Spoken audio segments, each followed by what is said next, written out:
Yung mga boss. So, ito mga boss. Pito na tayo ng ating reclaimer. So, yan siya. So, dito, niliya ko to naman ng mga boss ito.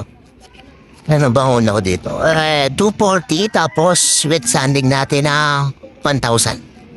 Yan. Tapos ngayon, tayo may na tayo boss. So, ito siya mga boss. So, ganito lang siya mga boss. Lalagay mo lang siyang ganyan tapos pipitikin mo lang. Oh my God! Wow! Matatansya pa naman. May lakas. Matatansya niya siya. So, ganyan lang siya.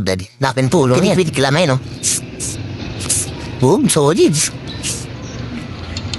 Ganda talaga na itong spray na ito, mga boss. Ating pangalawa. So, sa una, pitik-pitik lang muna yan, mga boss. Ito nga, boss, from yung pampipintura natin. So, ayun na pala, second coating na yan, no? Nakang fry na ramdan na. So, let's go. Ito na siya, mga boss. So, ayun siya, mga boss, crew mo. Yun, ganda naman ang pagka-chrome niya, mga boss. Kita niyo naman.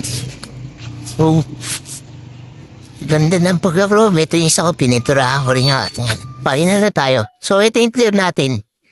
1 kg samurai sa chrome natin. So, yan o.